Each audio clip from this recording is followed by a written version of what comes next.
एक सवाल ये भी आता है कि पिछले एक साल में हमने सोने और चांदी के रेट को बहुत तेजी से बढ़ते हुए देखा है। बिल्कुल लगता है, और ये सच्चाई है। सोना और चांदी की कीमत बढ़ी।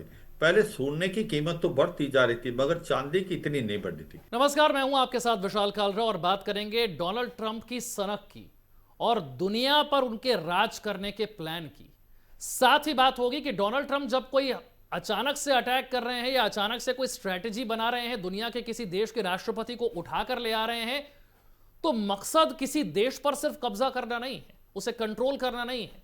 वहां मौजूद क्या है उसे हासिल करना है।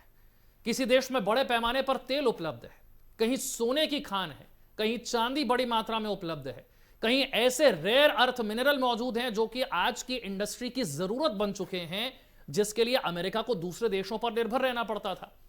इन सारी चीजों की तलाश में अमेरिका उन देशों तक पहुंच रहा है जहां पर ये बड़ी मात्रा में पाई जाती हैं। और आप दुनिया में देख रहे हैं इस वक्त सोने और चांदी के रेट कितनी तेजी से बढ़ रहे हैं। आपके भी मन में सवाल जरूर आ रहा होगा कि अचानक से इन रेट के बढ़ने के पीछे की वजह क्या है। सोना और चांदी इतनी तेजी से भाग क्यों रहे हैं? इसके पीछे भी डोनाल्ड ट्रंप की बहुत सारी नीतियां जिम्मेदार है। जियोपॉलिटिक्स में जो टेंशन है बहुत बड़े पैमाने पर इसके लिए जिम्मेदार है। इसे समझने के लिए हमारे साथ रक्षा विशेषज्ञ ए.के. सिवात साहब जुड़ गए हैं। सर, बहुत स्वागत है आपका। मेरा पहला प्रश्न यह है सिवात साहब कि जो कुछ हम देख पा रहे हैं वो ऐसा नहीं है कि जो दिख रहा है बस उतना ही है। डोनाल्ड ट्रंप हासिल क्या करना चाहते हैं? जैसा मैंने शुरुआत में कहा, कहीं तेल के भंडार हैं, कहीं सोना बहुत बड़ी मात्रा में है, कहीं चांदी बहुत बड़ी मात्रा में और कहीं रेयर अर्थ मिनरल है। वेनेजुएला पर काबू करने का क्या मकसद था, वो हमें समझ में आ रहा है। 18% दुनिया का तेल जो वेनेजुएला में है, अमेरिका उस पर कंट्रोल चाहता है, वो भारत को बेचना चाहता है।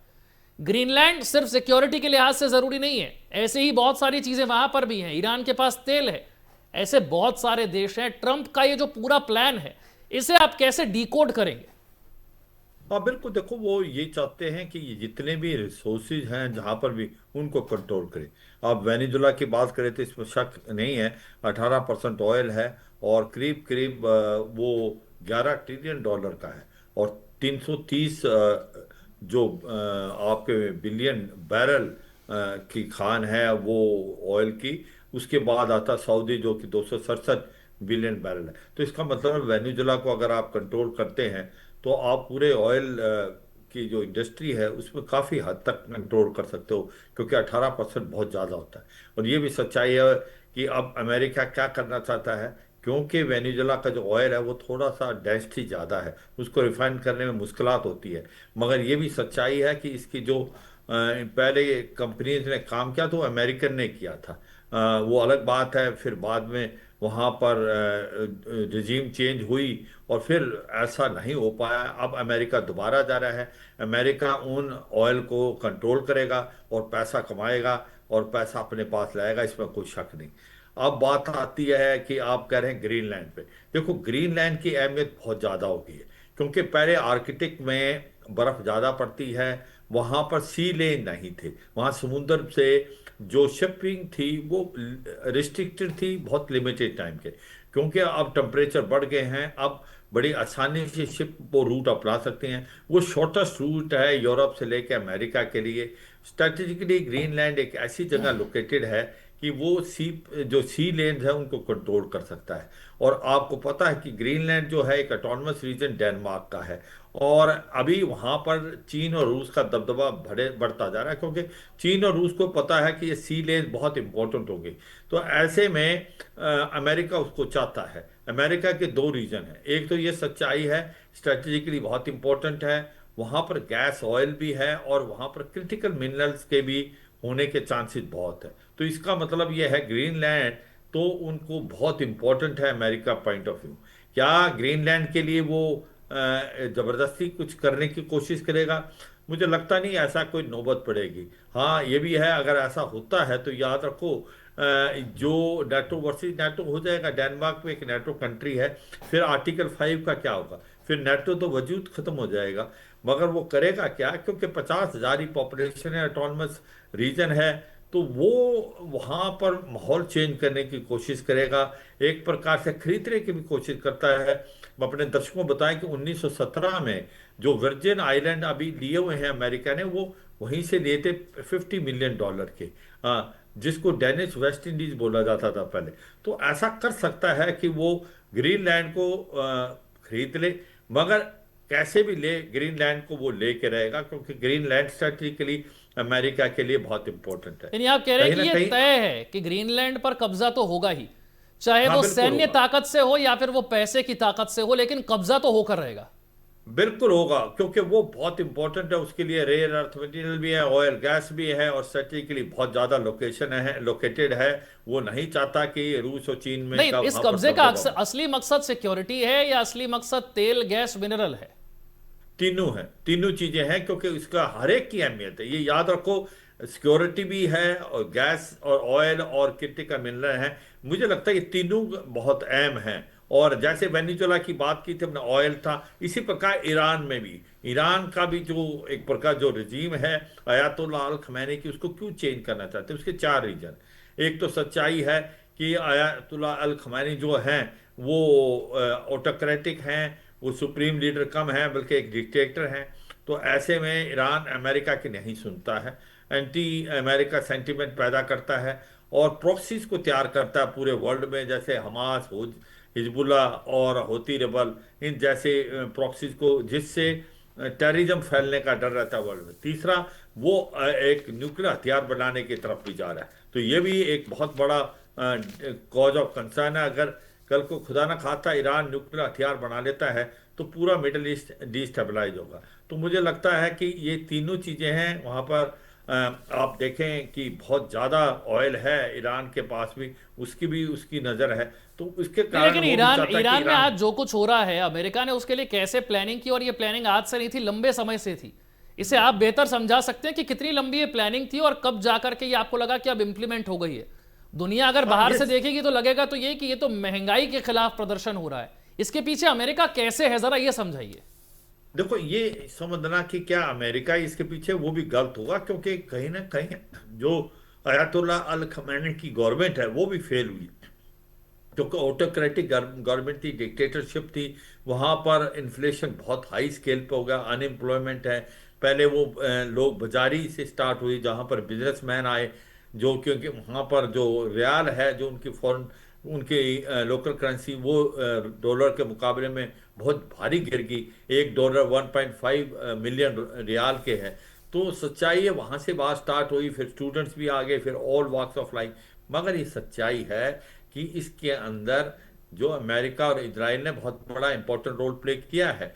जैसे वेनेजुएला में सीआईए इंटरफेयर कर गया था, या उसके अंदर इन्फिल्ट्रेट कर गया था, यहाँ ईरान के अंदर कम से कम 2-3 साल पहले से ही सीआईए और मोसाद इन्फिल्ट्रेट कर चुका है। ये जितने भी आप एक प्रकार प्रोटेस्ट हो रहे हैं, इसमें अमेरिका और इजराइल का भी बहुत हाथ है। वो कहते हैं ना कि स्टार्ट तो शायद वैसे हुए हों, मगर अब आग में घी का डालने का काम कर रहे हैं वो। और वो ये चाहेंगे कि अब ऐसी सिचुएशन को छोड़े नहीं, क्योंकि पहले भी अगर आपको पता हो 2009 के अंदर जब प्रेसिडेंट इलेक्शन थे, उसके अंदर एक प्रकार से आप गड़बड़ी हुई थी, लोग सड़कों पे आए थे, मगर वो उसको दबोच दिया, दोबारा उसको दबा दिया जो ईरान की रिजीम है।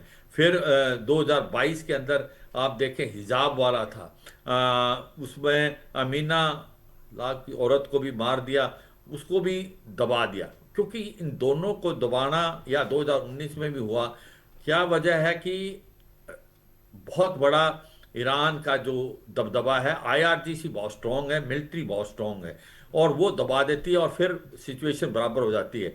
ऐसे में अमेरिका और इजराइल इस चीज़ को समझते हैं, वो चाहते हैं इस मौके को नहीं खोना किसी तरीके से। जिस प्रकार से ये अभी जो प्रोटेस्ट है वो रिवॉल्यूशन की तरफ जा रहे हैं, उनको मदद की जाए। क्या वो इंटरफेयर कर सकता है? क्या वो मिलिट्री इसके अंदर दखल अंदाजी कर सकता है? मुझे लगता नहीं ऐसा करेगा। आप कह रहे उसकी हैं दो अमेरिका वजह। अमेरिका ऐसी कोई दखलंदाजी सीधे तौर पर नहीं करेगा, ईरान में अपने आप सत्ता बदलेगी और हाँ पीछे बैठकर ट्रंप तमाशा देखेंगे। बिल्कुल, ट्रंप तमाशा ही नहीं, ट्रंप ने बहुत पैसा खर्च किया वहां पर, सीआईए को डाल दिया वहां पर, मोसाद डरे हुए हैं, वो लग के वो घी आग में घी डालने का काम कर रहे हैं। ये चुप नहीं, लेकिन मगर क्या इस वो बात की क्यों नहीं? गारंटी है कि जो नए लोग सत्ता में आएंगे वो ट्रंप के कहे मुताबिक काम करेंगे या वो ट्रंप के साथ चलेंगे? ये बिल्कुल नहीं कह सकते। ये भी कहना नहीं है कि क्या स्टेबिलिटी आएगी, क्या ऐसा तो नहीं जैसी रिजीम अभी उससे भी ज्यादा नुकसान जैसे इराक में हुआ। इराक में आज तक स्टेबिलिटी नहीं आई है, वहां पर ये बोला था WMD लेकिन जो लेकिन ट्रंप तो अब वेपन तो। कोशिश ये कर रहे हैं ना कि जहां भी अब ये रिजीम चेंज हो वहां पर कंट्रोल उनके हाथ में आ जाए। वेनेजुएला का तो हाँ अपने वो, आप को एक्टिंग प्रेसिडेंट बता दिया आज उन्होंने सोशल मीडिया पर, आप जानते होंगे इस बात को। वो खुद हाँ को बिल्कुल एक्टिंग बिल्कुल। प्रेसिडेंट लिखने लग गए हैं वेनेजुएला देखो का। ऐसा है, वेनेजुएला तो उनके हाथ मुट्ठी में है अभी। जिस प्रकार से वहां पर जो एक्टिंग प्रेसिडेंट है उसको अगर सरवाइव करना है, तो जो रोड्रिक्स है, डेल्सी रोड्रिक्स, उसको वो काम करना पड़ेगा जो अमेरिका चाहेगा। अमेरिका वेनेजुएला के ऑयल फील्ड को कंट्रोल करेगा, उसका ऑयल रिफाइन करेगा और खुद बेचेगा, इसमें कोई शक नहीं। सारी वेनेजुएला की कार्रवाई जो है वो अमेरिका के थ्रू होगी। ईरान में शायद ऐसा ना हो। ईरान में क्या हो सकता है, अगर प्रोटेस्ट बढ़ गए, रिजीम चेंज हो, अयातोल्ला अल खमानी वहां से भागते हैं, तो फिर हो सकता है कि जो पलवी रजवी हैं, वो जो पुराने शाह के लड़के प्रिंस, वो हो सकता है टाइम बिंग के लिए आए, फिर इलेक्शन हो। ये कहना बड़ा मुश्किल है कि आगे कैसे रिजीम आएगी, पर अमेरिका चाहेगा कि वो रिजीम प्रो अमेरिका तो लगता होगी, क्योंकि ऐसा है कि डेमोक्रेसी आएगी, मगर क्या वो स्टेबलाइज होगी, ये एक क्वेश्चन मार्क है। जो पॉइंट ये आ रहा था, क्या अमेरिका इसके ऊपर इंटरवीन कर सकता मिलिट्री, वो इसलिए नहीं कर सकता, अगर उसने गलती से भी इंटरवीन कर दिया फिर ईरान वर्सेज अमेरिका हो जाएगा, फिर वो लोग इकट्ठे भी हो सकते हैं, वो देश के लिए शायद इकट्ठे हो सकते हैं। ऐसी गलती बिल्कुल नहीं करेगा ईरान और इजराइल। क्या करेगा कि अंदर से उसको खोखला करेगा, दीमक की तरह उसको काटेगा और आग में घी डालने का काम करेगा। क्या वहां से अंदर से आंदोलन इतना हो सकता है, प्रोटेस्ट रेवोल्यूशन में बदल सकती है? वो तभी बदल सकती है अगर IRGC प्रोटेस्टर के साथ मिलती है। क्या IRGC के मिलने के चांसेस हैं? ऐसा लगता नहीं, क्योंकि IRGC जो है वो 40 से 50% ईरान के इकोनॉमी में इन्वॉल्व है, तो वो भी नहीं चाहेंगे कि भाई इस प्रोटेस्टर का एक प्रकार से साथ दिया जाए, क्योंकि उनको जो सब कुछ वही मिल रहा है, वो सारी इकोनॉमी को चलाते हैं। तो ऐसा लगता है कि अगर अयातुल्ला अल खमैनी तभी कमजोर होंगे अगर IRGC और मिलिट्री जो है वो प्रोटेस्टर के साथ रिफ्यूज कर देती उनको बांधने के लिए, या उनके उनके अंदर कोई एक प्रकार डिवाइड आ जाता है, उसके अंदर आप पार्टी बन जाती हैं अलग अलग, तब शायद ये हो। अभी तक ऐसा लगता नहीं, क्योंकि जितनी बार भी वहां पर आंदोलन हुआ है, जो रिजीम है ईरान की, वो धीरे धीरे उसको दबागे या दबोच लेती है। तो चाहे वो 2009 था या 22 था, इस बार थोड़ा सा फर्क है। फर्क यह है कि इस बार इसका जो स्केल है वो बहुत बड़ा है, पूरे 31 प्रोविंस में पहुंच गए, 1000 के करीब लोग मारे गए हैं, 200 के करीब पुलिस मारे गई है, रुकने का नाम नहीं रहा। ये अभी प्रोटेस्ट नहीं, ये रिवोल्यूशन है। यहाँ लोग सड़कों पर खड़े हैं, मरने मारने को तैयार हैं। तो शायद अब की बार कुछ फर्क है। लेकिन और सिवाज साहब, जो आपको लगता है प्रेसिडेंट, कि ईरान अमेरिका के कंट्रोल में आएगा, वेनेजुएला की तरह ना सही लेकिन दूसरे तरीके से, क्या आएगा कंट्रोल में? और ईरान के जो संसाधन है, जो रिसोर्सेज हैं, जो तेल है या बाकी मिनरल्स हैं, क्या वो कभी अमेरिका के कंट्रोल में वैसे होंगे जैसे वेनेजुएला के हैं? देखो ऐसा बिल्कुल नहीं सर। वेनेजुएला एक छोटा देश है, वेस्टर्न हेमिस्फेयर में है, उसको वो अपना कोर्टयार्ड मानता है अमेरिका, वो बहुत नज़दीक है उसके।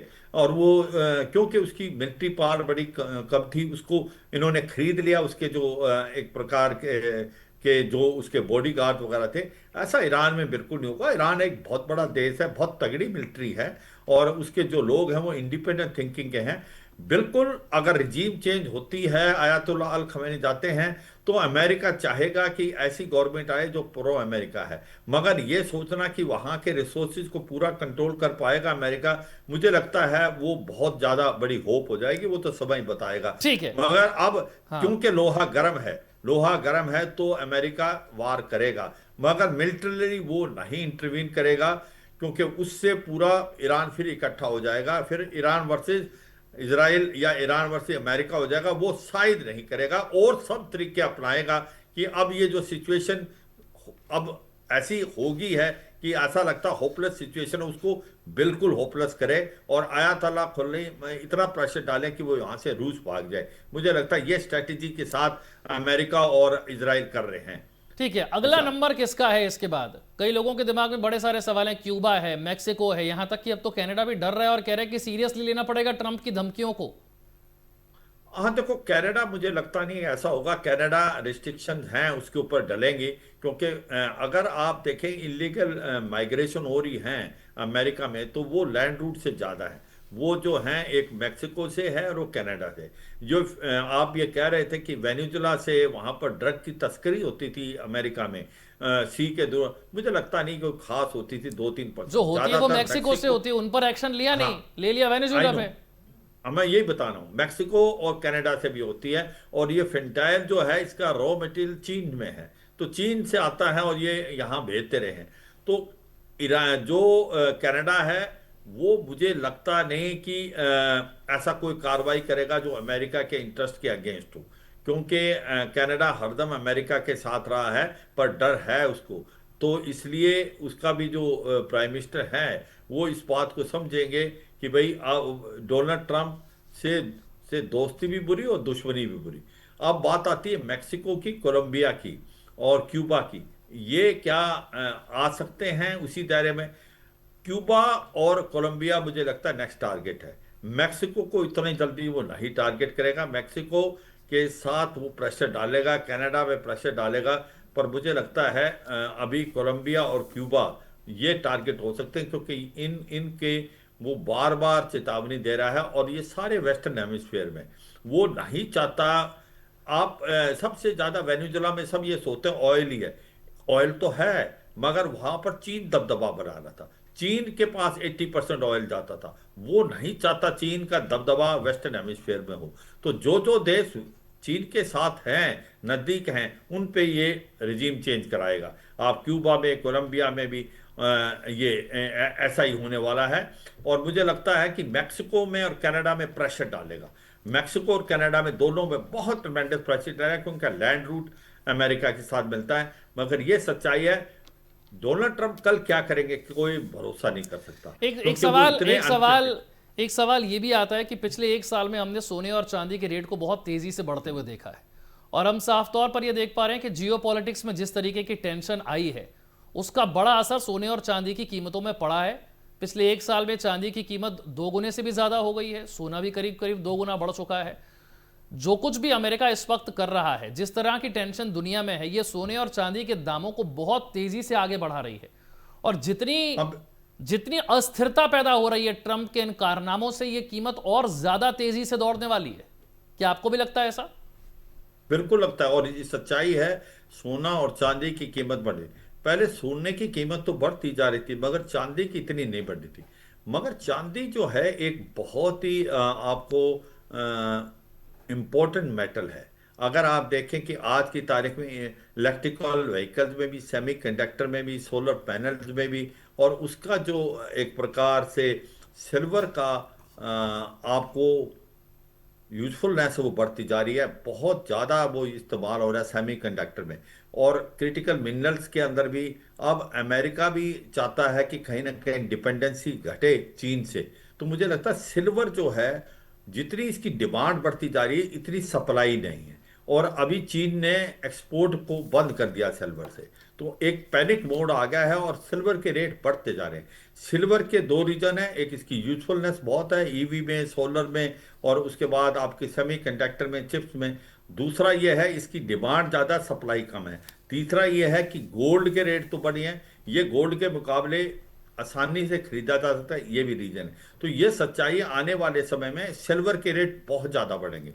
गोल्ड के स्पीड जितनी है उससे ज़्यादा स्पीड होगी सिल्वर के रेट बढ़ने की, इसमें कोई शक नहीं। और सिल्वर एक बहुत ही इंपॉर्टेंट मेटल है, क्योंकि इसकी यूटिलिटी अब बहुत ज़्यादा हो गई है, आने वाले समय में और भी ज़्यादा होगी, और इसकी डिमांड बढ़ती जाएगी। क्योंकि इसकी डिमांड बढ़ेगी और सप्लाई कम है, तो आप देखेंगे कि इसके रेट बहुत हाई जाएंगे। विशाल, बहुत बहुत शुक्रिया AK सहवाग साहब हमारे साथ जुड़ने के लिए, और इतने डिटेल में, इतने आसान तरीके से, इतने मुश्किल टॉपिक को समझाने के लिए बहुत शुक्रिया आपका।